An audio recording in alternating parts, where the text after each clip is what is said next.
جی ناظرین، میں آپ کا میزبان اعجاز بخت آج دو اور خبروں کے ساتھ. ایک خبر ہے پاکستان سے اور ایک ہے ترکی سے، اور ان دونوں خبروں کا آپس میں کیا تعلق ہے یہ آپ کو کچھ دیر میں پتہ چل جائے گا.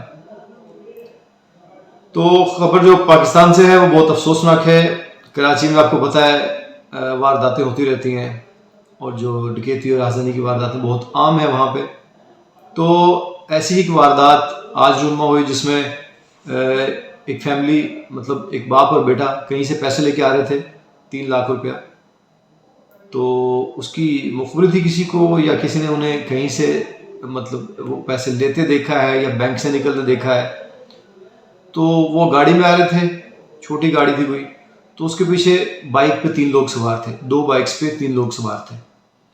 تو انہوں نے ایک جگہ اس گاڑی کو روکا ہے، روک کے تو اس میں سے وہ جو بندہ ہے، اس لڑکے کا باپ کاشف کا، وہ باہر نکلا ہے. اس کے پاس وہ تھیلا تھا جس میں رقم تھی. تو اس نے وہ تھیلا دور اچھال دیا، اور اس میں سے جو نوٹ ہیں وہ کچھ اڑ کے تو سڑک پہ بکھر گئے. اور وہ اس بندے کے ساتھ گتھم گتھا ہو گیا جس نے انہیں روکا تھا. وہ دونوں آپس میں گتھم گتھا ہیں، اور ایک بندہ وہ رقم لینے چلا گیا، اور اس دوران ان میں فائرنگ ہو گئی. اس بندے نے جو ڈاکو تھا اس نے اس شخص کو گولی مار دی جس کی رقم تھی. اور اس کے بعد اس کا بیٹا نکلا گاڑی میں سے، اس نے ان پہ فائرنگ شروع کر دی ہے.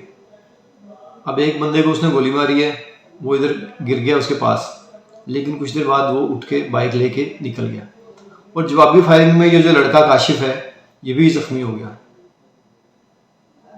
تو اتنی دیر میں وہاں پہ بہت سے لوگ اکٹھے ہو جاتے ہیں، اور جو شخص مر گیا، ابھی کاشف کا باپ مر گیا ہے، اور اس کے پاس اس کے مطلب آس پاس نوٹ بکھرے پڑے ہیں سڑک پہ.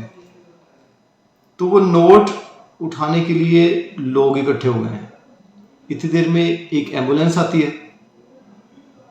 ایمبولینس کا چونکہ وہ شور ہوتا ہے، سائرن سا ہوتا ہے، تو اس کی وجہ سے بہت سے لوگ اکٹھے ہو جاتے ہیں کچھ فائرنگ کی آواز سن کے. تو اب وہ جو لوگ ہیں وہ سارے نوٹوں کی طرف بھاگ رہے ہیں. وہ جو مرا ہوا ہے جس کو گولی لگی ہے وہ پتہ نہیں موقع پہ مرا ہے یا ہاسپٹل جا کے مرا ہے، اس کو کوئی بندہ نہیں اٹھا رہا. اور لوگ نوٹ اٹھانے میں، رقم اکٹھی کرنے میں لگ گئے ہیں. اور وہ جو بیچارہ زخمی ہے لڑکا، وہ اٹھ کے آتا ہے تو اس کو ایک بندہ سہارا دیتا ہے، تو وہ ایمبولینس میں جا بیٹھتا ہے. تو اب یہ ہمارے لوگوں کا رویہ دیکھیں. ایک بندہ وہ مر رہا ہے، وہ پتہ نہیں مرا ہے یا نہیں، اس کو گاڑی میں تو ڈال دو اٹھا کے. وہ نوٹ، وہ کتنے سے نوٹ ہوں گے؟ باقی تو تھیلے میں تھوڑے بہت بکھرے ہوں گے، کوئی 500 کا ہوگا، کوئی 1000 کا ہوگا، کوئی 40-50 نوٹ ہوں گے. مطلب اتنی سی رقم بکھری ہوگی، 50,000 بکھر گیا ہوگا. تو وہ نوٹ اٹھا رہے ہیں سب لوگ. لوگوں نے وہ نوٹوں پہ ہاتھ صاف کیا ہے، وہ لے کے نکل گئے ہیں. ابھی کچھ عرصہ پہلے آپ نے وہ دیکھی ہوگی خبر، جو کوک کا کوئی ٹرک تھا جو مطلب کہیں پہ ایکسیڈنٹ ہوا تھا اور وہ گاڑی الٹ گئی تھی، تو بہت سی بوتلیں جو تھیں وہ سڑک پہ گر گئی تھیں، اور لوگ وہ بوتلیں اٹھانے لگے تھے. تو اس پہ ہماری قوم کا جو رویہ ہے، میں سوچ رہا تھا بہت افسوسناک اور بہت گھٹیا ہے. بطور قوم مجھے بڑی شرم آئی دیکھ کے. اس کے اگینسٹ جو دوسری خبر ہے ترکی سے، وہ خبر یہ تھی کہ کوئی شخص ہے جسے کوڑے دان سے ایک رقم کا تھیلا ملا ہے. تو اس نے وہ تھیلا جو ہے وہ مالک تک پہنچا دیا. وہ شخص تھا شامی مہاجر. آپ کو پتہ ہے شام میں خانہ جنگی لگی ہوئی ہے، تو شام میں بہت سے لوگ جو ہیں وہ ہجرت کر چکے ہیں، ملک چھوڑ گئے ہیں. بہت سے شامی جو ہیں وہ جرمنی میں پناہ گزین ہیں، اور جو ہمسایہ ممالک ہیں وہاں پہ لوگوں نے پناہ لی ہوئی ہے. تو یہ شخص جو تھا یہ ترکی میں، یہ بھی شامی مہاجر تھا. تو اس نے وہ رقم واپس کی ہے، $15,000، 15,000 امریکی ڈالر. یہ آپ پاکستان میں تقریباً 250 کا ہے ڈالر، تو اس حساب سے یہ کوئی 40 لاکھ روپے بنتا ہے اندازاً. 40 لاکھ روپے کی رقم اس بندے نے مالک کو واپس کی ہے. اور اس نے اس واپس کرنے کی جو وجہ بتائی ہے، اس نے یہ بتایا، اس نے کہا یہ میری نہیں ہے، یہ اخلاقی طور پہ بھی غلط ہے، اور یہ شرعی طور پہ بھی غلط ہے، اس کو اللہ کا خوف آ گیا ہوگا، تو اس نے وہ رقم اس کو واپس کی ہے۔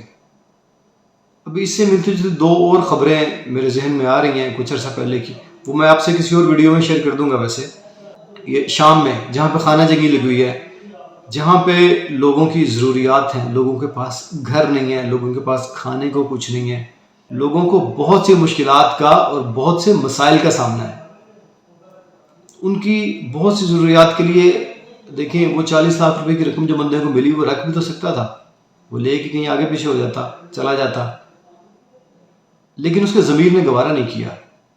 اتنے خراب حالات ہونے کے باوجود، در بدر ہونے کے باوجود، بے سر و سامان ہونے کے باوجود، اس بندے نے اس رقم میں سے کچھ نہیں رکھا اور مالک کو واپس کی ڈھونڈ کے کہ یہ بندہ کون ہے۔ اس نے اس کو رقم واپس کی، 40 لاکھ روپے۔ اس میں تو کچھ رکھ بھی سکتا تھا، یا وہ مانگ بھی سکتا تھا کہ یار مطلب مجھے کچھ دے دو، میں مہاجر ہوں، میں یہاں پہ پتہ نہیں کیسے وقت گزار رہا ہوں۔ یہ تو خانہ جنگی ہے، وہاں پہ ان لوگوں کو پتہ ہے حالات کیا ہیں، وہاں پہ کیا گزر رہی ہے ان پہ۔ ہمارے یہاں پہ لوگ اچھا خاصا کھا پی رہے ہیں، اچھا خاصا جی رہے ہیں، کوئی ہمارے جنگی حالات نہیں ہیں، اللہ کا کرم ہے، ہم سکون سے جی رہے ہیں، ہمارا ملک محفوظ ہے، لوگوں کے پاس جابس ہیں، لوگ آپ دیکھیں تو آپ کو اچھی جگہوں پہ کھاتے پیتے نظر آتے ہیں، بلکہ عیاشی کرتے نظر آتے ہیں، کوئی ایسی غربت نہیں ہے۔ ہاں کچھ بجلی کی مہنگائی وغیرہ ہے، اس نے جو ہے کافی ڈسٹرب ضرور کیا ہے، لیکن اب بھی لوگ کھاتے پیتے ہیں، عیاشی کرتے ہیں، اچھا پہنتے ہوتے ہیں، کماتے ہیں، اس کے باوجود نہ شکرے کمینے ہیں۔ مجھے بڑے افسوس سے کہنا پڑ رہا ہے، پاکستانی بطور قوم بہت نیچ اور گھٹیا لوگ ہیں۔ آپ کو بہت سی مثالیں ایسی ملیں گی، اور آپ کو ان کی جو اچھے کام ہیں وہ لوگ کہتے ہیں ہائی لائٹ نہیں کرتے۔ بھائی آپ برے کو برا کہیں، آپ سب کو یہ ہر چیز کو آپ کہے جا رہے ہیں کہ یہ ٹھیک ہے، اٹس اوکے، ہم بہت پازیٹیو چل رہے ہیں، ہم بہت ٹھیک چل رہے ہیں، کچھ ٹھیک نہیں چل رہا ہے۔ جب تک آپ غلطی کو یا برائی کو پوائنٹ آؤٹ نہیں کریں گے، ہائی لائٹ نہیں کریں گے، تو لوگوں کو یا ہمیں خود کیسے پتہ چلے گا کہ یہ چیز غلط ہے۔ ایک غلط چیز کو ہم ٹھیک کہے جا رہے ہیں تو وہ پھر ہمیں ٹھیک لگے گی، ہم اس کو ٹھیک کرنے کا نہیں سوچیں گے کیونکہ وہ ہمیں ٹھیک لگ رہی ہے، ہمارا مائنڈ سیٹ ہی ایسا کر دیا گیا۔ تو یہ جو کراچی میں جو واقعہ ہوا ہے، وہ کوئی بندہ مر گیا، کسی کی جان چلی گئی ہے، آپ چند روپے وہاں پہ لوٹتے پھرتے ہیں کہ بارات ہے، یہ کیا پیسے بانٹے ہیں کسی نے؟ ایک بندہ جان سے چلا گیا اور آپ وہاں پہ پیسے لوٹتے پھرتے ہیں۔ یہی رویہ ہمارا اوور آل پورے پاکستان میں، آپ کو ایسی بہت سی مثالیں ملیں گی۔ اس سے مجھے وہ پٹرول والا یاد آ گیا، ایک دفعہ پٹرول کا ٹینکر الٹ گیا تھا کہیں پہ، جنوبی پنجاب میں شاید، تو لوگ وہ پٹرول لینے کے لیے گھر سے برتنوں میں پٹرول لے کے جا رہے ہیں، بوتلیں بھر رہے ہیں، اور برتن جن میں کھانا پکاتے ہیں لوگ، دیگچیاں، وہ لے کے پہنچے ہوئے پٹرول لینے کے لیے۔ اس دوران وہ پھر ٹینکر کو آگ بھی لگ گئی تھی، آپ کو یاد ہوگا، ٹینکر کو آگ لگ گئی اور کئی بندے اس میں جل گئے، بہت سے جل کے مر گئے اور بہت سے زخمی ہو گئے۔ بھائی کسی کمپنی کا نقصان ہو گیا ہے، وہ پھر بچ جاؤ، اس سے دور رہو، لیکن نہیں، لوٹ مار سکھائی ہے۔ اب اس سب کے پیچھے محرکات کیا ہیں، اس پہ پھر بہت طویل بحث ہو سکتی ہے۔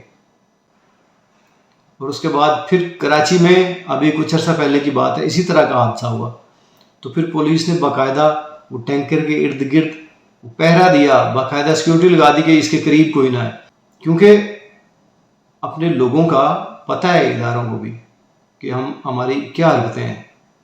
بہت سی اچھی چیزیں بھی ہیں معاشرے میں، ایسا نہیں ہے، کیونکہ سسٹم پھر یک طرفہ نہیں چل سکتا، پازیٹیوٹی اور نیگیٹیوٹی ان دونوں کے مجموعوں سے ہی سسٹم چلتا ہے، لیکن تناسب کس کا زیادہ ہے، معاشرے اس پہ بنتے ہیں۔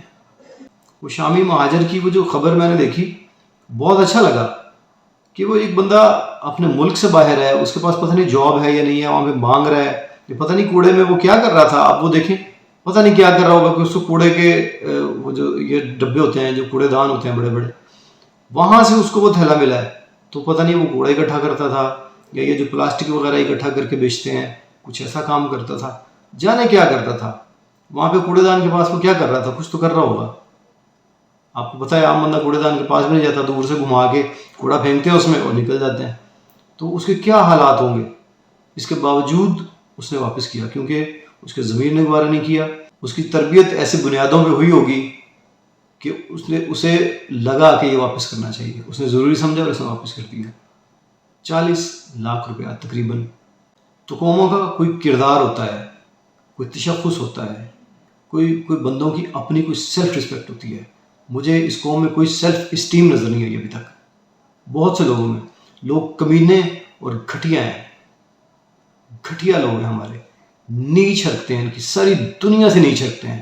آپ پاکستانی کو کہیں نوٹ کر لیں, آپ کو اپنے ارد گرد اپنے معاشرے میں چلتے پھرتے بازاروں میں, محفلوں میں, شادیوں پہ کمینی ایکٹیں کرتے نظر آئیں گے. اور باتیں ان سے سن لیں تو یہ ایسے بنیں گے جیسے یہ سکندر یونانی کی نسل سے ہیں. کچھ بھی نہیں ہے تم. تو اپنے گریبان میں جھانکنے کی اور کردار سازی کی ضرورت ہے. قومیں کسی وجہ سے ترقی کرتی ہیں, تو پاکستان فی الحال مجھے ترقی کرتا نظر نہیں آ رہا. باتیں آپ ٹی وی پہ بیٹھ کے سن لیں تو وہ آپ کو بتا دیں گے, فگرز بہت اچھے بتائیں گے.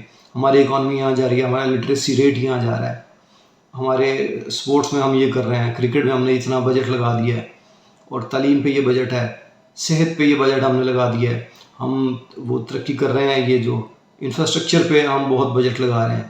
تو ایسے فگرز آپ کو بہت مل جائیں گے, لیکن آپ کو عملی طور پہ کچھ بھی نظر نہیں آئے گا, کچھ بھی, کیونکہ آپ کریکٹر لیس ہیں. قومیں کسی وجہ سے ترقی کرتی ہیں. آج کے لیے اتنا ہی. باقی انشاءاللہ ملاقات ہوتی ہے کسی اور ویڈیو میں کسی اور خبر کے ساتھ. تب تک کے لیے اللہ حافظ.